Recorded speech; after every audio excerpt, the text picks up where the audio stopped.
नमस्कार दोस्तों, IGNOU notes for you में आपका हार्दिक स्वागत है।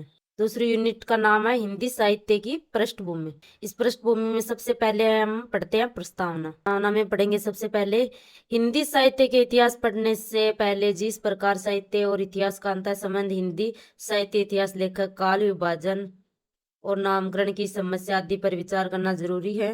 हिंदी साहित्य और उसके इतिहास का आरंभ 10वीं शताब्दी से माना जाता है, पर कुछ विद्वान खासकर चंद्रधर शर्मा गुलेरी, राहुल सांकृत्यायन इसका समय 7वीं 8वीं शताब्दी मानते हैं। और अपभ्रंश के कवि शंभु और पुष्पदंत, अपभ्रंश के ये दो कवि हैं, जो शंभु है तो पुष्पदंत है। शंभु को पहला कवि माना जाता है अपभ्रंश के। अपभ्रंश और पुष्पदंत को हिंदी का आरंभिक कवि मानते हैं। हिंदी साहित्य का आरंभ काल विभाजन का संबंध इस बात पर काफी निर्भर है कि अपभ्रंश साहित्य से हिंदी साहित्य की शुरुआत मानी जाए या नहीं। हमने इस प्रश्न पर काल विभाजन और नामकरण संबंधी इकाई पर विचार किया है। आगे है अपभ्रंश का उद्भव एवं विकास।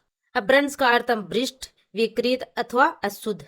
आरंभ में संस्कृत के विकृत शब्द रूप के रूप में भर्तृहरि, पतंजलि आदि व्याकरणों ने अपभ्रंश का प्रयोग किया है। धीरे धीरे इस नाम का अर्थ विस्तार हुआ है। अपभ्रंश शब्द का प्रयोग 6वीं शताब्दी ईस्वी के आसपास मिलता है। भारतीय आर्य भाषा के विकास में अपभ्रंश प्राकृत के बाद की अव्यवस्था है। इस भाषा में 8वीं शताब्दी से 14वीं शताब्दी के बीच साहित्य का सर्जन हुआ है। अपभ्रंश भाषा को समझने के लिए भारतीय आर्य भाषा के विकास, इसी प्रकार पाली, प्राकृत और अपभ्रंश अव्यवस्था का जन्म हुआ है। इसे आप एक चार्ट के द्वारा अच्छी तरह से समझ सकते हैं। सबसे पहले आते हैं छंदस्य। छंदस्य के बाद में आते हैं संस्कृत भाषा। संस्कृत के बाद में आते हैं पाली। पाली के बाद में आते हैं प्राकृत। प्राकृत के बाद में आती है अपभ्रंश। अब देखो, छंदस्य और संस्कृत, इसका प्रकाशन हुआ भारतीय आर्य व्यवस्था 1500 ईसा पूर्व से 500 ईसा पूर्व। प्राकृत और अपभ्रंश में मध्यकालीन भारतीय आर्य भाषा, इसका हुआ 500 ईसा पूर्व से 1000 ईसा पूर्व। आर्य भाषाएं सिंधी, गुजराती, पंजाबी, वर्जर आदि आदि 1000 ईसा पूर्व से वर्तमान समय तक जो अभी चल रहा है। अब आगे आता है अपभ्रंश और देश भाषा। संस्कृत के आचार्यों और अपभ्रंश कवियों ने अपभ्रंश को देश भाषा कहा है। महान अपभ्रंश कवि शंभु और पुष्पदंत ने अपनी भाषा को ग्रामीण भाषा कहा है। वस्तुतः प्रत्येक युग में एक साहित्य भाषा होती है और अनेक लोक भाषाएं होती हैं। इन्हीं लोक भाषाओं से साहित्य भाषा जीवन रस प्राप्त करती है। जब साहित्य भाषा जनता से दूर हटती है और केवल पंडितों की भाषा रह जाती है, तब वह भाषा मृत हो जाती है। वैदिक काल में छंदस्य साहित्य भाषा थी और संस्कृत लोक भाषा थी। बाद में छंदस्य ने लोक भाषा से शक्ति संस्कृत के रूप में नई साहित्यिक भाषा सामने आई। अपभ्रंश को देश भाषा कहा जाए या नहीं, इस पर विद्वानों के बीच काफी मतभेद हैं। कुछ विद्वान जैसे पिसेल, ग्रियर्सन, सुनीति कुमार चटर्जी आदि अपभ्रंश को देश भाषा मानते हैं, जबकि याकोबी, कीथ, ज्यूल, ब्लॉक आदि विद्वान अपभ्रंश को देश भाषा नहीं मानते हैं। पर जो लोग यह नहीं मानते कि अपभ्रंश देश भाषा थी, वे भी इतना अवश्य स्वीकार करते हैं कि अपभ्रंश में देश भाषा कहने वाले तत्व मौजूद थे। अब आगे आता है अपभ्रंश, अवहट और पुरानी हिंदी। इसके बारे में पढ़ेंगे। अपभ्रंश को हिंदी साहित्य में शामिल किया जाए या नहीं, इस संबंध में विद्वानों के बीच काफी मतभेद हैं। कुछ विद्वान जैसे राहुल सांकृत्य और चंद्रधर शर्मा गुलेरी अपभ्रंश को हिंदी कवि में हैं। उसका कहना अपभ्रंश ही पुरानी हिंदी है। देश भाषा मिश्रित अपभ्रंश को पुरानी हिंदी कहते हैं। चंद्रधर शर्मा गुलेरी भी इस मत का समर्थन करते हुए लिखते हैं कि विक्रम की 7वीं शताब्दी से 11वीं शताब्दी तक अपभ्रंश की प्रधानता रही है। वस्तुतः पुरानी हिंदी अपभ्रंश का ही आगे बढ़ा हुआ रूप है। 9वीं शताब्दी तक उस अपभ्रंश भाषा की प्रधानता रही है जिस पर प्राकृत शब्दों का स्पष्ट प्रभाव था। इसे अपभ्रंश कहा जाता है। अब सवाल यह है कि अवहट क्या है। प्राकृत और अवहट ग्रंथों में अपभ्रंश के कई नाम मिलते हैं, जैसे अवहट, अवहट, अवहट, अवहंस, अवहत आदि है। इस अर्थ में अवहट अपभ्रंश का पर्याय है। विद्यापति ने अपनी रता और कीर्ति पताका को अवहट कहा है। इसमें एक श्लोक है जिसको हम पढ़ते हैं। इसमें क्या लिखा हुआ है? देसिल बैना सब जन मिठा ते ते सन जपो अवहटा।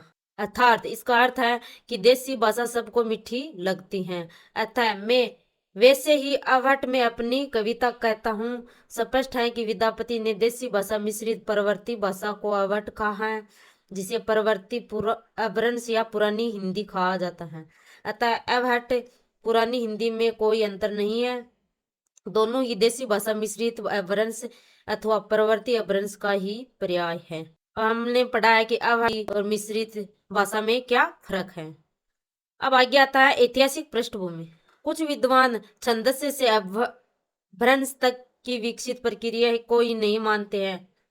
उनके अनुसार यह प्रदेश विशेष की बोली थी। जिस समय 8वीं-9वीं शताब्दी अपभ्रंश साहित्य भाषा के रूप में सामने आ रही है, उस समय बंगाल के पालनू और मान्यखेट के राष्ट्रकूटों की शक्ति मजबूत थी।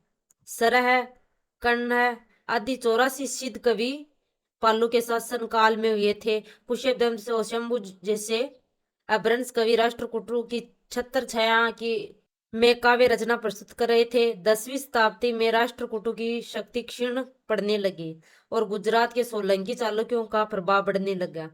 एक और बंगाल में सरह और इसी भाषा में दोये का निर्माण कर रहे थे, तो दूसरी ओर मुल्तान में अहमदमाण ने इसी भाषा को अपने काव्य का माध्यम बनाया। अहमदमाण अब्दुल रहमान, इसका अर्थ है अब्दुल रहमान, तो काव्य के माध्यम से बनाया। स्थान भेद के आधार पर अपभ्रंश को पश्चिम और पूर्वी दो भागों में बांटा जा सकता है। पश्चिमी अपभ्रंश के अंतर्गत जैन कवियों की रचनाएं और पूर्वी अपभ्रंश के अंतर्गत नाथ सिद्धू की रचनाओं को रखा जा सकता है। काल भेद के आधार पर अपभ्रंश के दो भेद किए जा सकते हैं, पूर्ववर्ती अपभ्रंश और परवर्ती अपभ्रंश। परवर्ती अपभ्रंश का काव्य बाद माना जाता है। परवर्ती अपभ्रंश को अवहट या देसी भाषा या मिश्रित अपभ्रंश भी कहते हैं। परवर्ती अपभ्रंश की रचनाओं में संदेश राशक दामोदर पंडित का उचित उक्ति व्यक्ति प्रकरण, ज्योतिश्वर ठाकुर का वर्णरत्नाकर और विद्यापति की कीर्तिलता और कीर्तिपता का प्रमुख रचनाएं हैं। अब आगे आता है अपभ्रंश साहित्य का अवलोकन। 8वीं शताब्दी से लेकर 14वीं शताब्दी तक जो भाषा साहित्य जगत पर छाई रही है, उसे हम अपभ्रंश के रूप में सामने जानते हैं। सुदूर दक्षिण को छोड़कर समस्त भारत में इस काल में अपभ्रंश काव्य की रचना हुई है। शंभु को अपभ्रंश का पहला कवि माना जाता है। शंभु की रामायण और पुष्पदंत की महापुराण में अनुपम ग्रंथ है। अन्य कवियों में जो इंदु रामसी है, हेमचंद, सोमप्रभ, जिनप्रभ, जिनदत्त, राजशेखर, सल्लीभद्र, अब्दुल रहमान, सरह और कण्ह आदि उल्लेखनीय है। इन कवियों ने चरित काव्य, गीति काव्य, विरह काव्य, रहस्य प्रधान कविता तथा कथा काव्य लिखते हैं। अब देखते हैं हम शंभु का काव्य। पौराणिक कथानकों को लेकर जैन कवियों ने अपभ्रंश में काफी मात्रा में प्रबंधात्मक साहित्य लिखा है। इस धारा के प्राचीन और श्रेष्ठ कवि शंभु हैं।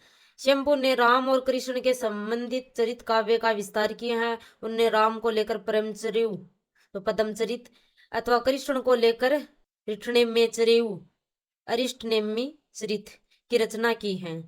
शंभु अनुमानतः 8वीं शताब्दी अपभ्रंश के पहले कवि हैं जो 8वीं शताब्दी में इसकी रचना की है। शंभु मूलतः उत्तर के निवासी थे, परंतु बाद में वे अपने संरक्षक राजा धनंजय के साथ दक्षिण के राष्ट्रकूट राज्य में चले गए। शंभु के 4 ग्रंथ लिखे हैं।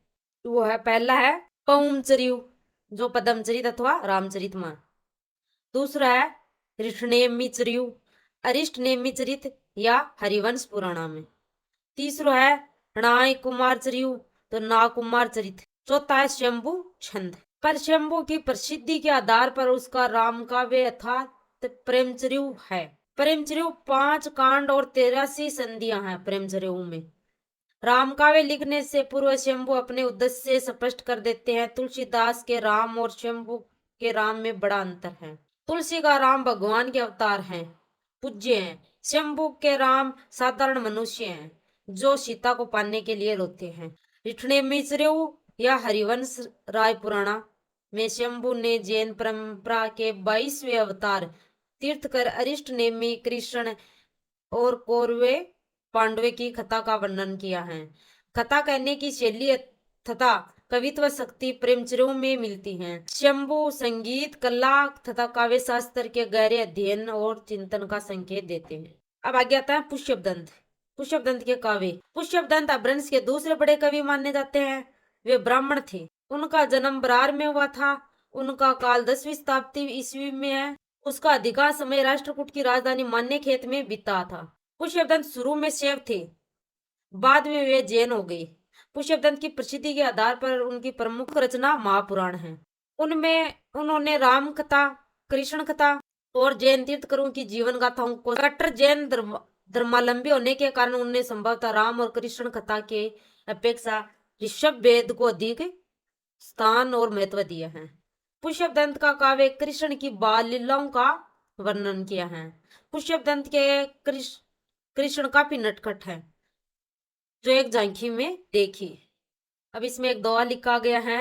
दुल्ली दुसरेण वर मुकुर सरेण तीणा मुरारिया किला रस वशेण गोवाल्या गोवी हिय हरिणा रंगतेण रमंत रमंते मंथौ दरियु बमंत अणते मंदिर तोणियु आ वटियु अद विरोलियु दायु पड़ोटियु कवि गोवी गोविंदऊ लगी एक मारी मंथनी बगी। इसका अर्थ है कि धूल से सना हुआ मुरारी ब्रज की गोपियों के हृदय को हरने वाला है। वह क्रीड़ा करता है और गोपियां उसकी क्रीड़ा देखकर मुग्ध होती हैं। आंगन में बाल कृष्ण दौड़ा फिर रहा है। पत्नी को लेकर दौड़ता है तो कभी दही की हंडी को तोड़ देता है, कभी आधा बिलोया हुआ दही पलट देता है, कभी पूरा मक्खन खा जाता है। गोपियां कृष्ण की इस क्रीड़ा से नाराज नहीं होती, बल्कि उन्हें देखकर बड़ा सुकून मिलता, सुख मिलता है गोपियों को। पुष्यदंत ने राम काव्य और कृष्ण काव्य की अपेक्षा तीर्थकर ऋषभ देव की कथा को अधिक महत्व दिया है। आदि पुराण में ऋषभ देव के जन्म से लेकर महानिर्माण तक की कथा का वर्णित है। इसके अतिरिक्त ऋषभ देव के 2 पुत्र भरत और बाहुबली की कथा का भी समावेश किया गया है। अब आगे आता है जैन कवियों के चरित काव्य और कथा काव्य। जैन कवियों ने पौराणिक पात्रों और लोकप्रिय व्यक्त कर अनेक काव्य लिखे हैं। इसमें हरिभद्र सूरि 1159 ईस्वी में का नेमिनाथ चरियु, विनय चंद्र सूरि 1200 ईस्वी का नेमिनाथ चरियम्प्रयु, पुष्यदंत का नागकुमार चरित और जसहर चरियु प्रमुख हैं। इसके अतिरिक्त अपभ्रंश में ऐसे चरित काव्य भी लिखे गए हैं जिसका मुख्य पात्र चरित्र लोक कथाओं से लिया गया था। इस दृष्टि से धनपाल 10वीं शताब्दी द्वारा चरित भविष्यत कहा अथवा भविष्यदत्त कथा उल्लेखनीय है। भविष्यदत्त काल कथा है जो लोक प्रचलित प्रेम कथा पर आधारित है, जिसमें वणिक पुत्र भविष्यदत्त की करुणा गाथा है और वह अपने सौतेले भाई द्वारा बार बार छला जाता है और अंत में स्वीकार कर सुखी जीवन व्यतीत करता है। अब जैन कवियों की रहस्यवादी काव्य। जैन कवियों ने प्रबंध काव्य को तो लिखे ही हैं, साथ ही साथ उन्होंने दोहे के माध्यम से मुक्त काव्य की भी रचना की है। इस प्रकार के काव्य में रहस्यवादी साधना का स्वर सुनाई पड़ता है। उन्होंने अपनी कविता के माध्यम से जैन और ब्राह्मण धर्म की रूढ़ियों ब्राह्मणों का विरोध किया है। भाषा, भाव और शैली की दृष्टि से ये दोहे निर्गुण काव्य के अंतर्गत आते हैं। अपभ्रंश में निर्गुण काव्य लिखने वाले कवियों में जो हिंदू 10वीं शताब्दी ईस्वी के परमात्म प्रकाश और योगेश्वर और रामसिंह 1100 ईस्वी के आसपास पाहुदोड़ा प्रमुख हैं। परमात्म प्रकाश और योगेश्वर से श्रेष्ठ रचना है। पाहुदोड़ा का शाब्दिक अर्थ दोहे का उपहार। अब आ गया था बौद्ध सिद्ध काव्य। जैन कवियों के समांतर पूर्वी प्रदेशों में सिद्ध कवि भी साहित्य का अपभ्रंश में कविता लिख रहे थे। इसे आचार्य रामचंद्र शुक्ल देश भाषा मिश्रित अपभ्रंश अर्थात पुरानी हिंदी की काव्य भाषा मानते हैं। इसमें सिद्धों की संख्या 84 मानी गई थी, पर इसमें सहरपा अथवा सरोवर्ज 8वीं शताब्दी और कर्णपा कृष्णपाद जो 10वीं शताब्दी में उल्लेखनीय है। इन सिद्ध कवियों का जीवन के प्रति दृष्टिकोण सकारात्मक था। जैन कवियों के समान इन सिद्ध कवियों में बाह्य आडंबरों का विरोध हुआ। सहरपा के कुछ रहस्यात्मक शब्दों का इस्तेमाल बार बार किया था। सहरपा बड़े साधारण और लहजे में कहते थे। वह दो इस प्रकार बोलते हैं। सहरपा जही मण पवन न संचरई रवि शशि नाय पवेश ताही बड़ चित विषाम करूं सहरे कहियु उहेश, जिसका अर्थ है जहां मन और पवन भी नहीं पहुंच सकते वहां सूर्य और चंद्रमा का प्रवेश नहीं है, वही अपने मन को ले जाओ। सरह ने सही उपदेश दिया है कि सिद्ध परंपरा में गुरु शिष्य संबंध का बहुत महत्व दिया गया है। सिद्ध कवियों ने शास्त्र ज्ञान को उस सीमा तक है जिससे शास्त्र का खंडन किया जा सके। अब आ गया था वीर और श्रृंगार काव्य। अपभ्रंश काव्य के जिस हिस्से का परिचय प्राप्त किया है उस काव्य का केंद्रीय विषय पौराणिक, ऐतिहासिक, चरित्र, घटना और धर्म आदि है। उसमें वीरस और श्रृंगार रस की कविताओं का वर्चस्व है। इस सिलसिले में हम दो ग्रंथों की चर्चा करेंगे, हेमचंद का प्राकृत व्याकरण और अहमदमान का संदेश रसक। अब हेमचंद का प्राकृत व्याकरण के दोहे।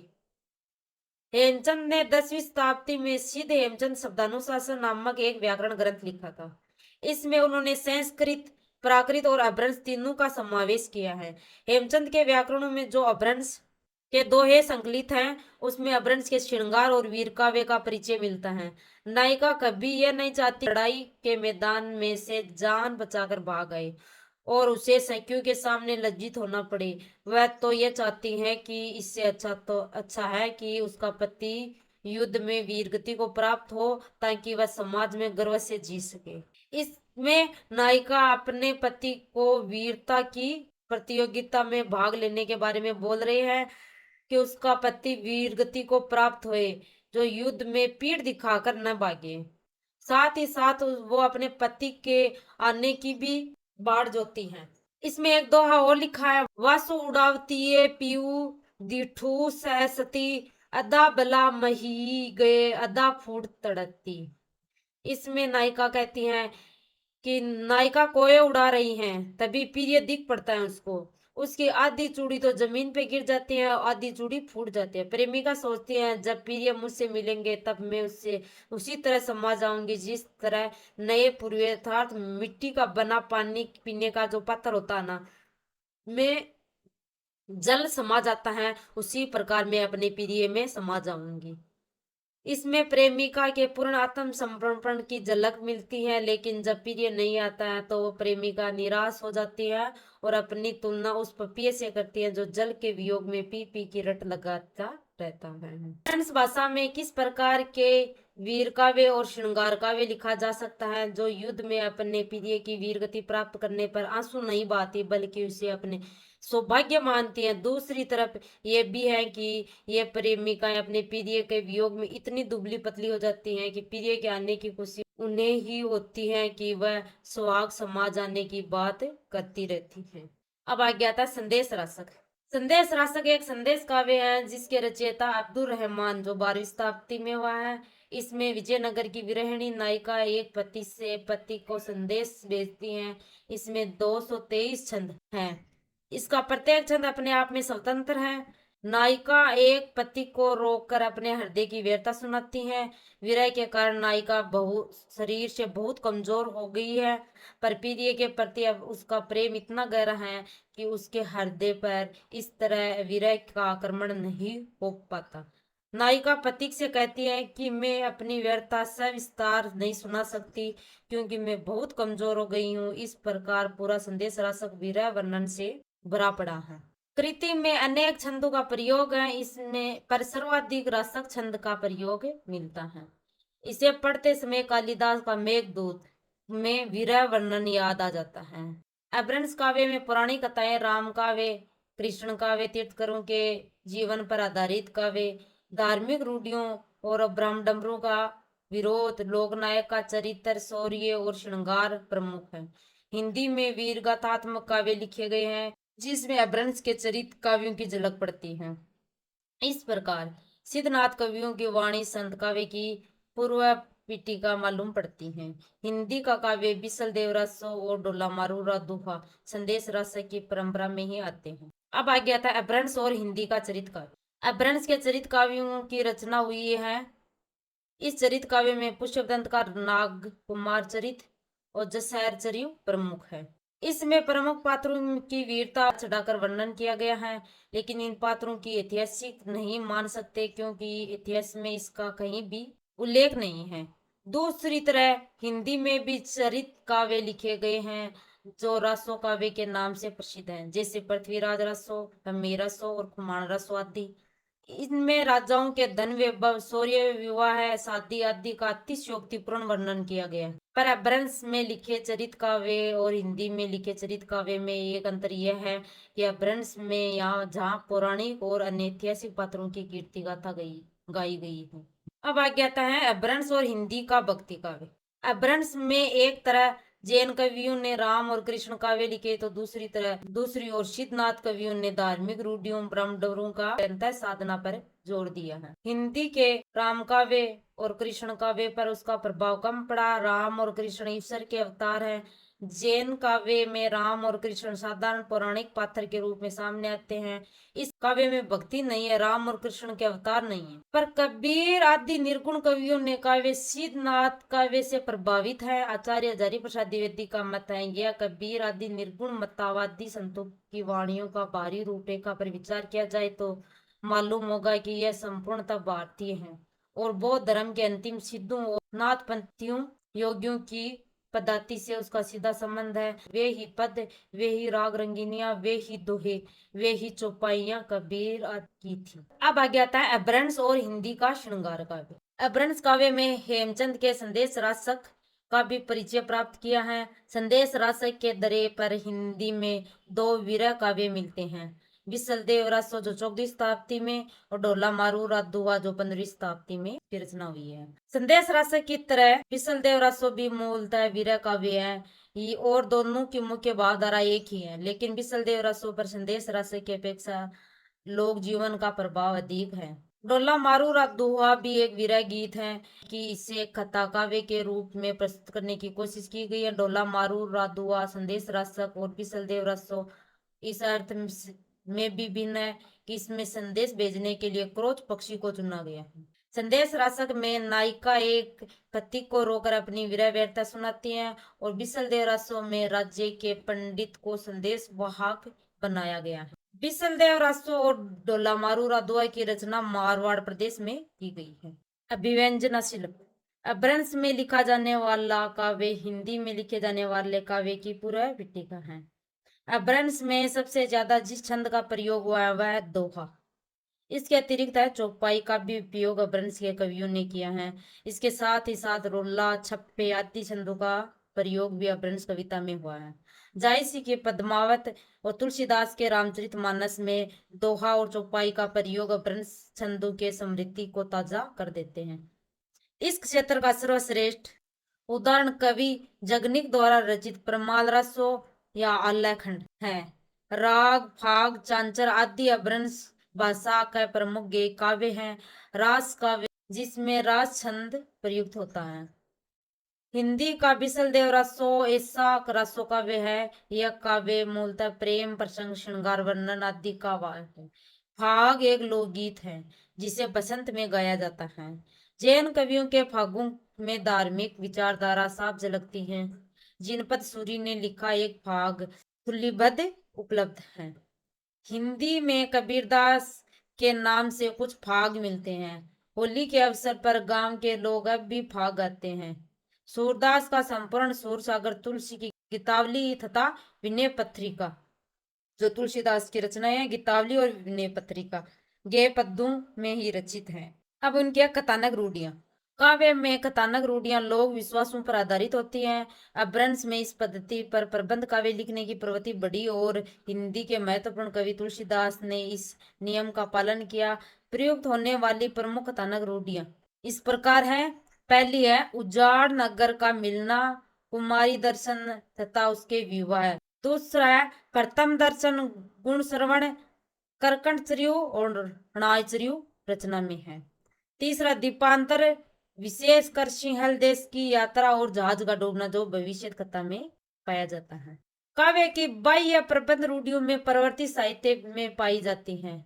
ये अब पहले प्रबंध काव्य संधियों में विभक्त है। शंभु के दोनों महाकाव्य कांडों में विभक्त है, पर संधियों को स्थान मिला। वस्तुतः 15 से 38 कवखंडों की एक संधि होती है। ख में है अपभ्रंश का प्रयास सभी प्रबंध काव्य कंडवक योजना के रूप में मिलते हैं। केवल णिमीणा है चरियु और सुदर्शन चरियु और संदेश रासक इसके अपवाद मिले। अब गय में आता है अपभ्रंश में मंगलाचरण काव्य लिखने के कारण विषय वस्तु की महत्ता, कवि की विनम्रता, प्रदर्शन, पूर्व कवियों की प्रशस्ति, नायक के देश और नगर का वर्णन करने की कथा प्रचलित रही है। और गय में आता है, अधिकांश अपभ्रंश काव्यों में कथा का आरंभ दो व्यक्तियों के प्रश्नोत्तर के रूप में हुआ है।